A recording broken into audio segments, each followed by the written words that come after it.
Welcome to the next edition of Moves That Matters. This is a podcast dedicated to understanding and studying and talking about economic development in the Concho Valley and the greater region. My guest today is well known in San Angelo. His name is Mayor Tom Thompson, longtime San Angelo resident and very familiar face around the Concho Valley. Tom, welcome. Glad to be here. I appreciate the invite. So, how's it feel to be mayor for the relatively brief period of time?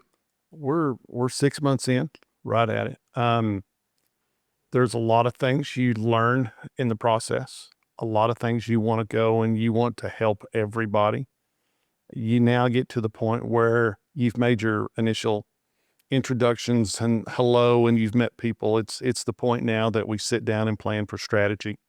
There's short-term goals and there's long-term objectives. And those long-term objectives, we're now focusing on. I mean, we've got 3.5 years to go here for the end of my first term. And I've got a lot of initiatives on my plate that we want to execute. We want to properly execute. We want to do things that help all the citizens, not just specific areas. So I would say, as to sum it up, and it's been a whirlwind. We had a little bit of a flood. We've had some other things kind of happen, but nothing that the team here at the city of San Angelo wasn't well equipped and handled extremely well. I hear so many comments across the state about how well San Angelo came through their flood response recovery, our economic development plans and our initiatives. And thanks to you, a lot of those things are moving forward. So it's been a whirlwind 6 months, but it's a fun 6 months. You know, a lot of economic developers around the state, we spend a lot of time with them and talk to them. And one of the things that recurring themes keeps coming up, and that is that economic development, which is really basically community development in a lot of ways, it should be fun. It should be joyous. It should be something we rejoice about. It's never easy. Progress is always difficult. And it's kind of a market-driven divergence between nostalgia and where a community wants to go in its future. And sometimes that becomes a very emotional issue. And so my experience under your tenure so far really has been a little bit of communication with you, and I guess you'd say an elected political level. But one of the things that I've enjoyed is, in the 11 years I've been here in the economic development role, is working with the staff. And that's probably my favorite thing to do. It is. The staff, and I was in Austin. As some people don't know, I was in Austin, not as an economic developer per se, but I was in the commercial real estate development business and did that for a long time. And so we worked with a lot of city staff of different cities, so Round Rock, Pflugerville, Georgetown, Austin, and then, of course, with the counties as well. So you get to understand what it's like to be in that role. And it's a role that a lot of people don't understand. People have no idea. And I've seen them as they've come on council. I saw them in the first wave of my first term as SMD2 and the second wave of SMD2. And as people come on the council and they work with staff, you'll hear them say within the first 60 days, I had no idea this is what people have to do. And I say a lot of times people's engagement with the city or municipality or county is never on a great note. I mean, they come to you, they're frustrated, they're mad, they're upset. Mm-hmm. And the team, and I'll speak on Judge Carter's behalf for the county, we've got an A team all the way across the board, from the outside all the way in to the center and back out again. We really don't have some B team players. It's all A team, and comparing them to, other cities our same size, I think we have an outstanding staff all the way across the board. Well, I appreciate you saying that, and that's something that I like. I wanted to always get on our podcast is an understanding and even a salute to the city staffers and to the county staffers, and just how dedicated they are, and how much, when you get to know them, when you go past, say, the specific issue, and you get to know them as people, how zealous they are about helping their community. And I think if I had to look at any of the development, planning and development staff or staff at the county, it's about helping people. And it really lifts your spirits, you know. And it's funny because they develop their own culture, their own cultural language, and it almost sounds like it's kind of like maybe you know, these stories we hear about people who are deployed overseas, you know, and they have their own kind of subculture and their own sense of humor and their own code they talk in. But my experience in economic development, so we work with a lot of industrial development heavily, but we also bring in road, we bring in water, electrical, distributed power from a state level. They're just so cheerful and they're so interested. And I think that's one of the things that I don't know that people talk much about that when you look at people who are in a job market or people who are in a career path. Are they interested in what they do?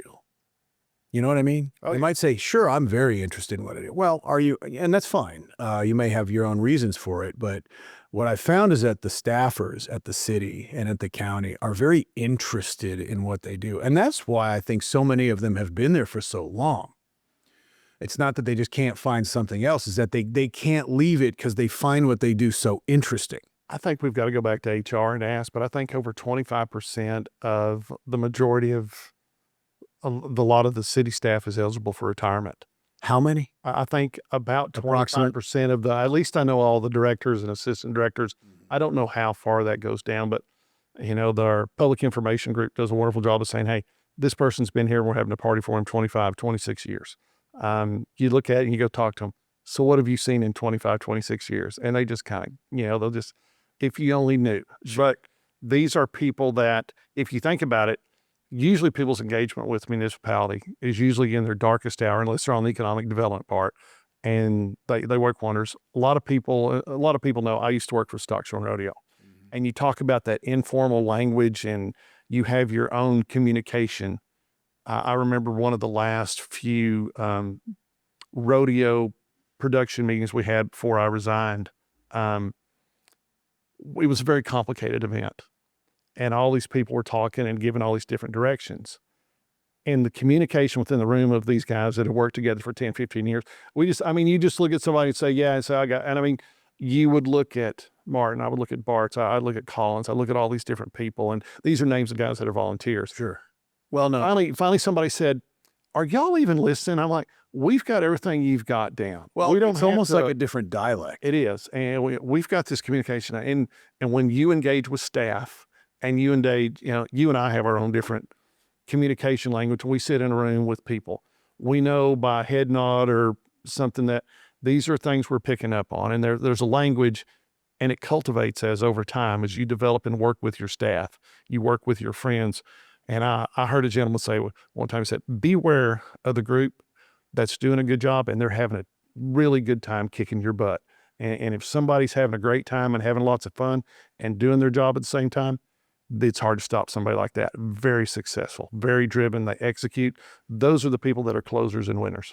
You know, we talk about economic development and forward-facing economic development, which is kind of a buzz term that's become popular. And I think it's a good, accurate term. Forward-facing, that is, you know, San Angelo's collective mission, which I'm a part of, to look outside the community, look outside the state, look outside the country for opportunities, and to tell our story and to build those relationships and find right deals, right transactions that are good for the company and good for the community. And yet at the same time, there's a real focus also on curating and caring for those companies, those businesses internally. And that's one of the concerns that economic developers always have, is we're so focused on external recruitment and telling our story. And I like the term awareness building.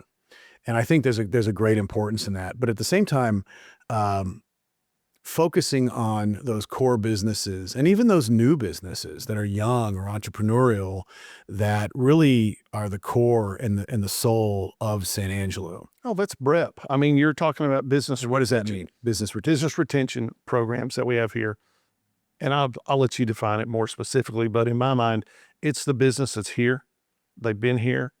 You want to retain them and you want to help them grow. I have fellow councilmen that are, and you know that this is one of their strategic initiatives, is let's help grow. I think it's by far best to grow one of a customer you already have than to bring one in and do that. And you have done wonderful jobs with starting to repush the Brett program. Can you give a couple examples of that? It's kind of known within economists and economic development circles that and it can be an approximate number, but I think it's an accurate number. 80% of the wealth creation in any community comes from existing legacy companies, whether that's a small business, even an independent contractor, or a business that's been in San Angelo for decades that a lot of people might not know about. And so one of the most interesting projects that we launched about 6 years ago was a real push to focus on creating a database of how many companies, how many manufacturers are located in San Angelo. And at that time, we had 7 members of the Chamber of Commerce that were labeled as manufacturers, and so and some of the bigger names, the Right. Johnson and Johnson Ethicon. We had the engineering and testing done up at Goodyear. AFCO, Hirschfield, a lot of these people. It was the big names that are very famous, really throughout the United States. And that was one of the most interesting aspects when I first got here in 2014, was recognizing that a lot of the companies in San Angelo are very well known nationally. But with understanding that once we started to really, frankly, go door to door, we came up with 86 manufacturers. And one of the most fascinating aspects about it was that these companies don't distribute or manufacture anything that's locally consumed, except one that we found, which was which was a food company. They had customers in San Angelo, but most of the products were shipped outside the state and even outside the country. And it was really interesting because we were talking to this one company and we said, how come you're not more well known in San Angelo? And they said, well, we're not going to put a billboard on Knickerbocker that states, we make the best compressors and blowout preventers in the world. Oh, yeah. Because no one's going to buy them. Right. And I thought, unless you really work for that company or work with that company, you wouldn't even know they were here. And yet they yield around $9 to $9.5 million per year just in economic yield as a small little company. Absolutely. And we talk about small businesses. A small business can be a pretty good sized business. We're talking about 50 people or less per the federal guidelines. And we hear that a lot with in the O&G sector, which is oil and gas sector. We talk about we hear the term big oil. Big oil is really an interesting descriptor because most oil companies that communicate with manufacturers here in San Angelo and have a presence in the Permian Basin are 20 to 30 people. And yet I guess collectively they're considered big oil, but these are what commonly are called mom and pop shops that just are small family businesses. Well, some people get judged by their money club. I mean, it's a great way to put it. Yeah. What money club are you in? And however, you're 20 or 30 employees, your revenue per employee. I work for basically a manufacturing company, Bimeda, Animal Health. And they have a segment of manufacturing here that they acquired here, which was the old Texas Vet Lab. They employ, are getting closer to 30 people. It's a global company, and they are looking at, and they enjoy working here. All right. When people come here and experience, Angelo, you learn, you watch all the retirees that have been in the military. Once they retire, they're coming back to Angelo. We'll see base commanders come back from here. I mean, there are people at the Pentagon, when they leave, they're moving to San Angelo, Texas. Yeah. All right. And that's economic development, whether, however people look at it. But I like to take what you do, and you're out there finding people that can bring revenue into the city through manufacturing, household, however you want to count your scores and your trophies on the wall. Economic development has several different ways to do that. But what people seem to, sometimes it goes by them, is the amount of revenue that brings in from a commercial standpoint, from housing. That just increases our tax revenue. And I know some people think, well, it's all about the money. Well, when it boils down to it, the more people that are here spending money, the less money it costs you as an individual. It provides a lot of margin. It does. And it provides a lot of freedom to Your do revenue. creative things that we'd like to do. Right. And I've had so many meetings with city managers, our city manager, Daniel Valenzuela, and the two assistant city managers, his deputies. And it's fascinating when you sit down and you talk to them one-on-one, and how they have kind of two charts. One is, here's the gotta, Hmm? the water infrastructure, Yep. the curbs, the sidewalks, the ADA improvements. They have to do it. And then there's their aspirational lists, which are really fun to read. So And you these just wish guys, you had the money to go do every they one of those. lament the fact they don't have it. And they've got, and one of the things I would like to say is, and you've seen this, is how creative these people are. They're very creative, almost artistic level. And there's been some things that have been thrown down on a table in front of me, and I'm like, I don't think out of the 100,000 people we have here, 99,000 would understand or get that. Yeah. But all 100 would benefit from pulling something like that, being that creative and going, this would spread out everywhere. You know, we just today we left a family sports venue to come here for this podcast, but it wasn't a youth sports, it was family sports, and also it's year round. So the fact of what this one commercial development can do 365 days a year helps and benefits everybody. Let's talk about families for a minute. When we were working on the Amazon transaction, which might have been the worst kept secret in San Angelo for that 14 months we were working on. There's others that are rival that. Yeah. And so we were very deeply embedded in that. And it was a very successful project. It was a very special project for Amazon. I think it was special for San Angelo, but as you got to know the team, and we were working on an intensive project like that, the team in Seattle and Nashville and Phoenix, and you get to know them really well. Oh yeah. And one of the things that I thought was really interesting is they seem really encouraged that they wanted to tell us that the median age of San Angelo at that moment was 34. It's now 35. And that's a very young population. And they enhanced that information, assuming you like an average young population, that does not count head count or demographics at Goodfellow, all the students, or ASU. And so we kind of back of the napkined it with them during the negotiations. We said, well, what would it look like if you baked in those? And they said, you'd probably be at 32 years old. That's a young city. And, we've all heard this, it's a retirement community, and there is that for sure. But it's a very young community. And when we were working with Amazon, one of the aspects we thought was interesting was just kind of understanding what do you do? I mean, yes, you're a transportation and distribution company, but how do you have a little 35,000 square foot facility that's going to perform the same function as a much larger facility? And you remember this was part of their wagon wheel program, where they were just introducing the concept of a hub and spoke, rural, super rural mini distribution facility. Well, how do you get that? And they said, well, the products aren't going to last very long. They're not going to have a very long life inside. It's basically intercept, last mile, send it out. But they track, of course, all the different types of products. And they said it has a heavy emphasis on products that appeal to 18 to 25-year-olds. I said, well, what does that mean? They said electronics and baby stuff.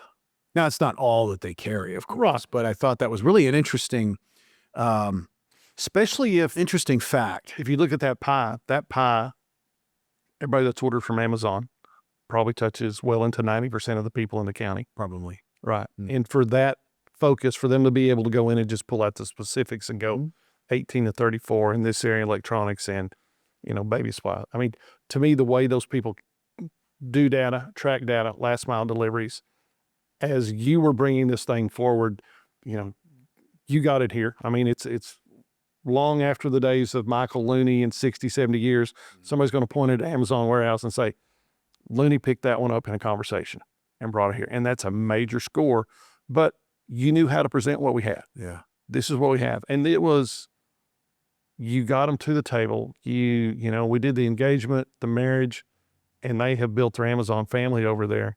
And it's all one. And it's, I can't tell you how many people that employs. You probably know those numbers, but that's a major win. About 200. It's about 200. And people, when we started, they said it'd be 58. The optics are people see where Amazon's at and they're like, you know what? If they had enough wisdom and foresight to go there, I need to be there too. The ancillary events and commercial that's going to follow them will be beneficial for years. I mean, that was a great one. I mean, to me, that's economic development in its purest form. It was really fun to work on, and it was kind of a tense project because Amazon's second largest company in the world, and they very corporate, very young. It was really kind of funny because we had a couple of Zoom calls with the development team, and it really looked like high school. I mean, they're very polished, very smart, super clean conference room. You could see Seattle, sky, the bay, and the mist, and very intelligent, um, wonderful human beings to work with. It was awesome. It was really a joy. They do a good job at finding the brightest minds. Mm-hmm. You know, and they found the brightest minds to help develop and start and move that company. Bezos has done a wonderful job of just, here's what I want. And I mean, I would hate to be one of his direct reports, you know, but long story short, did a great job of creating a really good team. They allow a lot of creativity too. And there were several moments where we had to pivot because of design and spacing, and then also future casting. You know, well, if we fit it's on 12 acres, so it's a pretty good sized piece of land. And I think one of the things that was kind of the most interesting was, you know, people have asked me, well, how did you get a conversation going with the economic development department? I've heard this story, but I certainly want you to tell this story. It was really kind of neat. We did a LinkedIn post, and it was on our distribution and I-27 and the new interstate that's planned to come through 14, which is in the future, and just kind of just a general post. We were sort of sitting around going, well, what do we post today? You know, what would be kind of interesting and someone might like to read? And the site selector, there are 4 of them in the United States, picked it up, and he called us and he said, hey, you know, I remember San Angelo because my granddad was an old cowboy who's still alive. He still is. And he said, you know, San Angelo came up a lot as a kid in conversation. It was sort of this really authentic, really cool city, and had a lot of history that people, I think, don't really know, and I don't even really know about its cowboy heritage and its rodeo heritage. And we just had this conversation and kind of became friends on the phone and just had a really delightful conversation. He goes, well, let me tell you who I am and what I'm working on. And I'm looking for some mid-sized, smaller, rural, somewhat isolated cities, but not incorporated near a large metropolitan area. And he said, I'm working with a distribution facility. And I said, okay. He said, well, you know, can we just keep moving forward and get me some land options? And I did. And I actually thought it was somebody else because I'd been talking to a company. Well, and some people don't understand. They just don't put their name out. No, they were very secretive. And I had no idea. I'd been talking to another distribution company based in the Southeast United States a lot. And I figured they had just finally hired a real estate agent to help them, you know, kind of shepherd the process. And so all this time I'm thinking, well, I'm not going to say anything, but I know who it is. And started to report it to my board, and, you know, we codenamed it. And I said, I think I know who it is. And I didn't use their name, but I said, this would be a really cool contribution to our supply chain and logistics sector, which San Angelo is actually really famous for in a lot of different areas because it's in the geographic middle of North America, not the United States, but North America. And so over time, I would call the company that I thought it was and ask them, you know, do you have any more information you need from San Angelo? And they're like, no, we're pretty good. I said, are you sure? They said, yeah, we're pretty good. Sure? Are you really, really sure? Yeah, I think we're good. I'm not even sure we're going to move forward on the expansion. I thought, okay. So over time, then it was revealed who it was pretty far into the process too. But what was interesting, where I was going to go with this, is that to your point about economic clustering, where you and that's the word I wanted you to use. Yeah. And you coached me and taught me this word, you know, a couple of years ago, and then you re-brought it up to me. But clustering and putting the right number of legs underneath the table is so important. We were really secretive about it, and we were really hyper vigilant, and they were too. I mean, they were very, very vigilant, and they actually had a special protocol for us if we detected anybody in the community talking about it, and we weren't to acknowledge it, but we were to let them know, hey, someone may have said something. And And it felt sort of like a little bit of a game, and it kind of made the process interesting. I think we got a little paranoid about it, but we started getting phone calls from developers from other parts of the United States that knew way more about that potential development than they should have. And that was because they, through their information networks, knew where Amazon was looking, and not just in San Angelo, but other parts of the United States. And they would kind of start edging in and, hey, do you have any land maybe kind of near that 12 acres? And we're like, yeah. What makes you so interested in that? Why do you really 12 acres? It was really a fun process, and I can report that I don't have the certificates with me, but the site manager out there called us, maybe 8 months ago, and he said, "Hey, just wanted to let you know that leadership just flew out." Of course, I'm going, "Why didn't you tell me before?" So, and I've got a funny story to bolt on to that. Won an award for the highest volume, highest performing RSR in the country. And now there's like lots of them. I don't know, maybe 50 of them or 40 of them around the country. It's Tell me what an RSR is. Rural super rural is what they call that type of a development. And they call it WTX9. That's the company's code for San Angelo. And they actually have a branded logo, and it's of a guy riding a bucking bronco. But he has a rope in his hands too, and I don't know if those two go together. Sometimes it's a little far west. They don't go together, but you know what? We'll take it.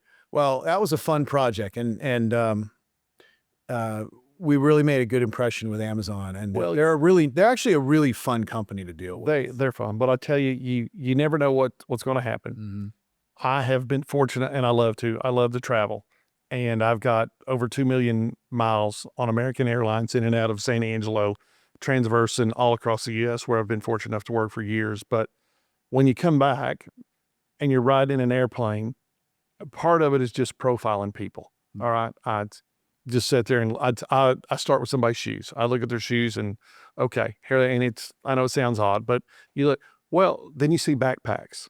Well, when you see a backpack that says Amazon, J&J, and then you hear them and go, oh, well, I'm going to be here for a little bit. Then I'm going to get a rental car, run over to Abilene and looking in. You hear people say things. All right. And I can't tell you how many times I've wanted to pick up the phone and go, okay, Looney, is this happening or is it not? And if you can't tell me, I get it, but this is, and yeah, I spotted some Amazon people on the phone. All right. We have other companies here that I can't pronounce their name and still have trouble getting it proper, but I recognize them, and you hear the language, and they will sit there and talk. They'll be at baggage fixing to pick up their bags, and well, we're going over here and check out this side, or we'll do that. And you and me just did a site tour, within the past 24 hours. Sure did. Long story short, it amazes me how these people come together and they find, I call it a little fortune in San Angelo. Mm-hmm. But here's what I want to ask you, and here's something I want you to do. I'm going to kind of flip the table a little bit here, and I want to ask you some questions about economic development. Once somebody comes here, what are the next questions they ask in pertaining to their family? Mm-hmm. What questions does, if I go home and say, honey, it looks like we're going to do a reload to San Angelo, Texas. Mm-hmm. What question does my spouse start asking? A lot of times they want to ask, what is there to do for the children? That's the biggest one. And so we are very good at working with, we have a department at the Chamber of Commerce called the DMO, which is that stands for Destination and Marketing. Right. And really what it is travel and tourism, but you could also call it family events and lifestyle quality. It's kind of the same thing. And so that department actually is in the Chamber of Commerce, and we work with them really closely. And we have a lot of the materials, all the materials that they utilize to appeal to certain demographics.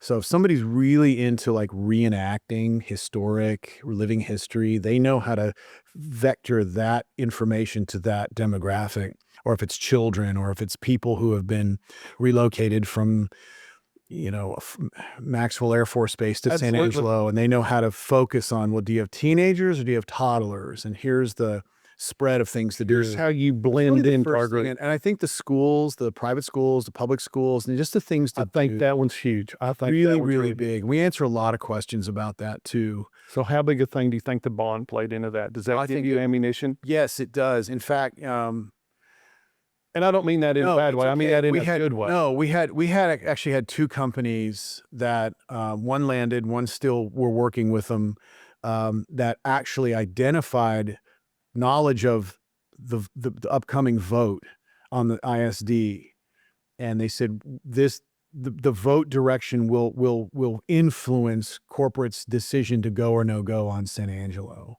And they assured us, they said, and they were really cool people, and they said, we're not expecting the problems to be fixed today. That's okay. But if we're going to land here and spend this much money relocating a facility and then expanding it into phase 2 rapidly, and then networking all of our logistics and supply chain to San Angelo, hubbing out to the West Coast, East Coast, we need to know where the ISD will be in 5, 8, and 10. All the civic I don't know parks. why they identified 5, 8, and 10. It seemed kind of arbitrary to me, and maybe it was just an example, but they wanted to know that things are progressing forward, which allows them to recruit people who don't work for this company yet into San Angelo. And when we were able to, they actually, one of them called us before the bond, before it hit the papers, but we didn't have time to outreach to them. And they called us and they said, man, that is really good news. That shows us that the community really cares about their ISD. And one of the guys said, he said something along the lines of, they accepted the discomfort of what that means, taking on that kind of a challenge, but they're doing it for the best of reasons.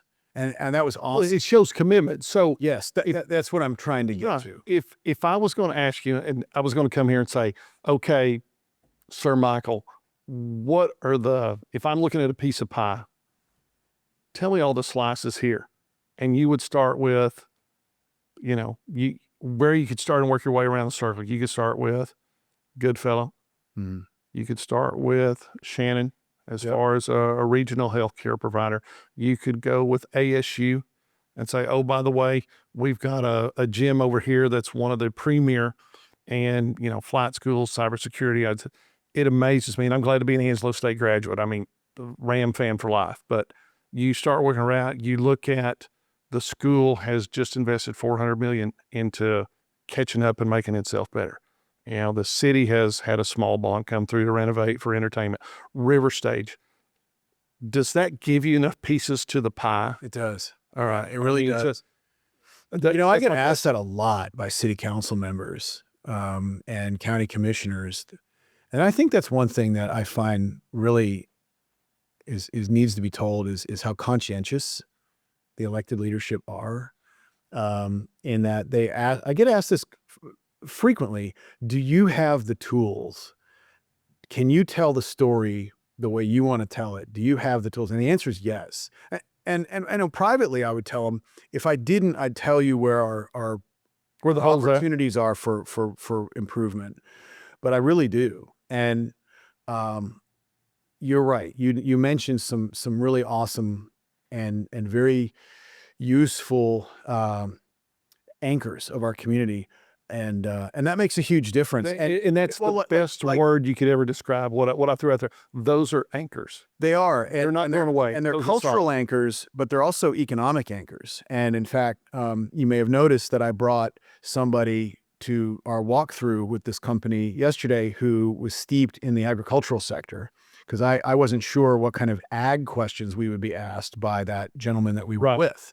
So I wanted to be ready just in case it became an ag discussion. And sometimes you'll find that with companies that they'll appoint somebody from leadership to go scout Central Texas or West Texas or all to go find a facility, but they're really not site selector, broker type people. They're really almost like engineers. And they're very interested. They constantly default back to their engineering background because it's interesting to them. Just we talked about interest. And it was a similar situation with a company I've talked about quite a bit in the past few months that I just really engaged with. It's a company from Germany called Rosenberger. And Rosenberger is a huge company in Germany, and it's a privately owned company, and they make electronics equipment, mostly in the telecoms, aviation sector. Rosenberger's huge, and it was very few people over there. Very few people know about them. They're kind of like the GE of Germany. They're a backbone and a spine to a lot of the structure in electronics. They are, and very precise, very German, if you will. Everything is based on precision and accuracy and forecasting. And when we were working with them, I can tell the story now, and I think it's pretty interesting. We were working with them. We were working with a guy who was an engineer, and we could tell, and I could tell pretty quickly, he had been tasked by headquarters in Friedolfing, Germany, figure out a way to get this facility moved somewhere out of the eastern seaboard and get it somewhere in the Southwest United States. And he called us, and we had a lot of conversations, sort of economic developer to site selector type discussions. And I could tell he was following, but I was really having to coach him through it. And it became kind of apparent that his guy's an engineer. He's a super cool guy. And what I did was I took a little bit of a chance. I learned a little bit about him and what Rosenberger would be doing, hopefully in San Angelo, which of course they did land here, which was pretty awesome.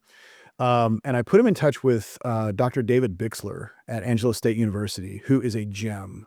David is so cool. Bix has been around. It's so cool. Well, I found out, I called David Bixler and I said, Dr. Bixler, can you tell me about high frequency modulation? And he starts laughing. He said, yeah, I teach that. And he goes into, he said, well, do you mean European transmission systems or North American transmission systems? By then I knew, okay, now I'm in trouble. I got the right guy, but you have the right guy on the It's kind of like throwing a little bit of a foreign language out to somebody who's a native, and then they start speaking all in that foreign language. That's what I had done. So I said, stop. I'm going to put you in touch with some guy. Keep it quiet for now, but I want you to talk to him. And I got a call back several days later on a Saturday from both guys within 20 minutes. And they said, my gosh, that was the best 3-hour conversation we've ever had about frequency modulation, high frequency modulation, manufacturing, North American type of transmission. And I knew right then, I think we probably have a good shot at getting them to move here. And it was so much so that Rosenberger they have 2 shifts, but they made a little mini shift in the evening specifically for students. And they're not going to make a lot of money because it's not a lot of hours. No, but it's they a commitment. They can come and feel what it's like to work there. For their training group. Yes. We're probably in the last 10 minutes of this, and I want to shift a different way. I want to go down to that part. Let's talk finances and money. Economic development. Mm-hmm. It's growing exponentially every year. In my opinion, if we don't have economic development at an exponential rate, we're falling behind. Who are our biggest, and let's not call them enemies. Let's say, do we compete regionally against our sister cities? Oh, that's a great question. So I look at Abilene, I look at Midland, Abilene, I look at, they've got some commercial development in the data industry and some other things going on. Yeah. I look at Midland, Odessa, agriculture, they wish they had our rodeo. I don't mean that bad, but they're trying to do things that improve that Western horsemanship. Territory. I look at, Lubbock and those areas as things up. We have to stay in the same category. We can't fall behind these people. So what happens if we fall behind? Well, in your opinion, I mean, where does that? When I look at other cities, when I first started in this position, I really looked at the nearby sister cities. And nearby could be 3 hours away, 4 hours away. Nearby here, there are nearby cities that are our peer cities that are further away, way further away than even Austin. Yeah, population. Let's say Wichita Falls, College Station. So people like those. And I used to watch them and really try to understand them as well as I could. But also, I wanted to see is it a competition? And it kind of depends on what sector of the economy we're focusing on, because there are certain things that, say, the Lubbock economy has with regard to farming, harvest. Absolutely, it's a lot higher volume than the Concho Valley, because Concho Valley is kind of split, where it's really, if you look at San Angelo and Tom Green County and the neighboring counties, it's really the eastern side, whereas in Lubbock it's all around it. And I looked at what are they focusing on. And in conversations with our, if you will, competing city economic developers, the whole philosophy is really focus on the strengths of what your community has, what you do well, and really build on that, and don't try to compete. And they were great. I mean, they gave me some really great lessons on. Don't try to do what the neighbor's doing 2 hours up the street. because what they're doing, they might wish they hadn't done, but they're so deep in it, they Food can't and get out. You know what I mean? Yeah, food and fiber, 100 miles north And I'm of not, here. it's not a really us. complex question to answer, but what's great about San Angelo is that we've got such a quilt work. And I guess I'll answer it this way. When I first came to San Angelo, a lot of people asked me, what is San Angelo? And what they mean is, let's say Wichita, Kansas is the aviation capital of the Mecca. United States, right? Yes. Hands down. Just one example. And I think that San Angelo, my view, looking back at the history of our economy and different economic sectors, is San Angelo, I think, always wanted to be, as it should aspire to be, the something of the United States. And, the aviation, the electronics, name it. And it really couldn't. It never could get enough energy to be the medical device manufacturing hub of the United States. But it has a piece of it that has been grounded here since 1964, and I'm talking about Ethicon. Absolutely. And then we have a very unique automotive components manufacturer here that a lot of people don't know about. We have an aviation components manufacturer here. We've got specialty electronics manufacturing, software. I mean, Time Clock Plus, which is now TCP Software, they're the second largest competitor to Kronos. Oh yeah, it's technology tower. So what we have is, I couldn't give him an answer. It's like, well, it's a quilt work of all these different sectors, and where we don't own the market. It's one of the best ways I've ever heard it described. Piece of it, you know what I mean? Yes. And then those pieces, you find out, kind of being a nerd in my position, work together, and they work together very, very well. But they don't crow about it. They don't talk about it. These two companies are collaborating and work with that company on a much larger contract. I see it all the time. So we've got to wrap up here in a second, and I want you to tell me, in your eyes, what are the next, let's say, give me 2 or 3 big steps that Angelo needs to look at as far as economic development and generating revenue, which as economic development goes up and provides revenue, our tax rates go down. Mm-hmm. And some people have a problem with the grasp on that. But as things go up, we're able to take the pressure off of the citizen and put it back on some development that's going to pay those down. What are the next 1 or 2 items that Angelo's going to focus on? You say that, and we look at, say, a large corporation, big factory. And I'm not going to name a name, but let's just say a large operation. 200 people work there, global market capture, well capitalized. It's easier for a company like that example to absorb a tax burden. It just is. Yeah, it's part of their business. It's like a small business. But when you look at a home, that's very difficult because you've taken it down to the smallest denominator of taxation burden.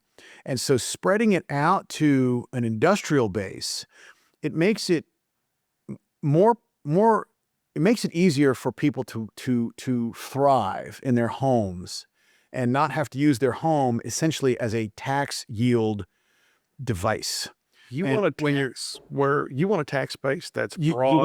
You want to spread it out, but to answer your question, I think that we're going to see strides in software related technologies, software as a service. I think that the ability for companies to more affordably create useful and constructive specialized software packages will be much easier because you don't have to go through all the heavy coding that you may be used to. I think that cybersecurity is a subsector of our economy that is going to really flourish. That is, in my opinion, kind of nichey. And I think it's going to become more accessible and widespread. And I think that we've got a really good basis right here too. I think that metals manufacturing and fabrication is going to continue to thrive. I think we're going to see a shedding of a lot of really experienced artisans that are in that sector, and you're going to see a shift towards robotics. So as a mayor, you will probably in the next 12 to 24 months see the Development Corporation executive director, that's Ryan Gaddy, and his team, along with us, will probably come to the community leadership and talk more about how these companies are going to input more robotics and CNC type machinery. And I'm talking about some pretty sophisticated stuff that's expensive, but it's not expensive when you look at it from a long-term investment that's going to keep San Angelo firmly ensconced as a reliable North American steel fabrication city. And it really is. In fact, one of our companies, Western Tower, was on How It's Made Modern Marvels just recently, which we thought was kind of cool. It's a pretty cool show. But I think you're going to see manufacturing and fabrication is not going to go away. And you hear all this talk about, well, AI is going to replace all these jobs. Oh, no. It won't replace artisanal craftswork that's done by human beings and can really only be done well by people. And I think you're also going to see a really interesting sector is going to be aviation. Aviation is a very, a lot about it. It kind of gyrates, and it's tied to population movement, but it's also tied to some politics too. And I think you're seeing this really big resurgence in an interest in aviation growing, commercial aviation and cargo aviation growing as a sector. And I think you're going to start to see that become much more accessible in the future, to where I think general aviation is going to get a boost. And I also think you're going to start to see a lot of companies that are kind of in between charter and the legacy carriers. You're going to start to see kind of those mid-range membership-driven airlines. I really think you're going to start to see a lot more of that because the population of the United States will begin to demand it. And then Congress will feel that pressure. And that's going to, I think, open up a lot of really interesting doors. Well, I think we're positioned in an absolutely wonderful spot for the next 20, 30 years. We just have to make sure, and with I would say the success and the continued drive of our economic development, DMO, our civic partners, stakeholders all around. Everybody's, everywhere I go, somebody go, I have an idea about bringing somebody to town. I have an idea. And these may be across 7 or 8, 9, 10 different industrial avenues and areas. And if we get 1 out of 4, that's a win. Sure. And that's exponentially better than other people do. I'm hoping we get 3 out of 4. And I want to thank you for being the lead. I mean, you're the tip of the spear when a lot of that comes in. And what's cool is we've made some investment back into economic development. We don't want to play catch. We want to go find the ones that fit for us. And that's a wish and a challenge and an initiative to, let's not play catch. Let's go find them. And y'all have done a wonderful job. Well, what really helps that, and I think one of your previous questions, if I may, was, are we deploying enough money into the economic development effort? And I would have to answer that by saying it kind of depends. If you just had a dedicated economic development team, you might need to expand that team. So you need more money. Yep. But here's what I've engaged in is that we have elected officials, we have county commissioners, we have civic leaders who are kind of act as part of the team. ASU, Professor Bixler, there's an example, became for 6 months a direct part of our economic development effort. And so what we do is, because we don't have the same economic development funding available as, say, Houston or a Dallas-Fort Worth city, but we play to the talent that we have here, and we have no problem reaching out to ASU or Howard College. Howard College was instrumental in getting the go for the new Santa Juanita skilled nursing facility on YMCA Drive. Oh, yeah. It's a gorgeous facility, state-of-the-art, 52,000 square foot facility. Well, it was a group of people from Howard College who met with the developers and said, we can handle your LVN to RN needs. We've got it. To the point where then the skilled nursing facility said, tell you what, I'll do you one better. We'll help pay for their tuition. If they'll come to us for a year, we'll pay for a year. If they'll come for us 2 years, we'll pay for 2 years. Oh, yeah. It was off to the races because we brought in that partner. That changes people's lives. We don't want economic development to be a surprise. We're not looking for the big reveal and the top of fold. oh my gosh, I didn't know that company was looking at San Angelo. It needs to be a true team effort, and the companies, the customers, they see that and they value that, because the one thing a company doesn't want to do is land in San Angelo and realize that the community really isn't a good fit, but they got a great sales pitch, or it looked good at first, and once they land here, that's a bad time to plan. And so that's why we try to bring in as many voices as we can. And there are times where we'll tell them, look, we want to bring you in, but we need you to really keep it quiet. And they all do. We've never had a problem with that. It's a huge motto that I see some of the best people say. And it wasn't mine. I didn't can it, but I borrowed it from somebody. I said, I'd rather you not be here than wish you weren't. I like that a lot. And sponsor money, spending money at places where I worked, selling cattle vaccine. I'd rather you not spend it than in 60 days, 90 days, or a year, you wish you wouldn't have. Don't let that be happen here. But our focus and our team, I haven't had anybody that ever said, I wish I didn't make this move here. I mean, it's usually, well, I'm trying to move this person here, or I may bring this here.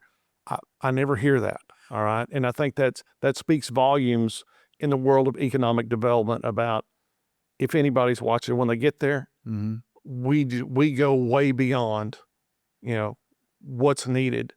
And in the end, we want them to hear, I am so glad I made that choice. And I think we've had that. We've had that. I mean, I don't know that we talk about it, and maybe as much as we should, but we get that a lot. And it's all that those relationships build. And I can tell you, San Angelo has a nice, good, manageable, steady growth ahead of it. It's not going to burgeon like Round Rock, which is so close to Austin, where it was inevitable, dude. That city's going to explode, and there's nothing you can do about it. San Angelo's far enough away from the major MSAs, metropolitan statistical areas, meaning big cities, to where it can manage its inflow of what it wants its development to look like. And when you look at that habit and that culture and that investment from city leadership and county leadership, they defined that 20 years ago as smart growth. All the smart growth banner is making sure you have investment from the community leaders and from members of the community who maybe don't have a very loud voice or a known voice, but get them embedded in understanding, how do you want your community to grow, without it being overrun by industry where choices are now eliminated. And so that's something that San Angelo does organically. And I think that has a lot to do with why we've been so successful. I love to look at it in the fact of how much revenue can you bring with the least amount of expense as far as infrastructure. All right. So we're looking at some really big things. All right. That if they land here, it will provide double the revenue of what we have now. So in other words, to put it in a good analogy, San Angelo would have to double to be able to have the revenue that we're looking at getting here. Yes. With bringing maybe a small, very, very small footprint. So your revenue per resident and tax revenue and all this suddenly became so much more efficient without the cost of extra infrastructure and all the things that go with it. And I want you to keep working on them. All right. Those things that we can come in here, but we have managed our growth. And this goes back, councils and mayors before me have always made good decisions in the long run. What's the best long-term success for San Angelo? I think that's the key. We have to keep that conservative approach, but we're going to be as aggressive as we can trying to get them in the door. Very well said. Well, thank you so much for joining us. No, thank you for the time. I mean, we probably need to do this at least once a quarter, sit down and talk. It's been a lot of fun, and I think very informative, and we get a lot of hits, a lot of links, and a lot of hits on our little show here, and we do this because we love our community, and it's always great to hear from you. And thank you for all the work that you've done. From the previous mayor, Mayor Brenda Goner. I knew her pretty well, especially when she was mayor. And the phone never stops ringing. And Brenda, I promise you, Brenda's out there working today, trying to bring more people to town. She is. And absolutely. And you find out that you're really in high demand, and you have to pivot very quickly, call to call to call. but you get a really good understanding of what people's concerns are and what their aspirations are too. So thank you very much for being here. Mike, loved every minute of it. Appreciate it. You're welcome. Thank you very much again for joining us on Moves That Matters. Here with Mayor Tom Thompson, I'm Michael Looney, and we appreciate you tuning in, and we'll look forward to seeing you on the next podcast.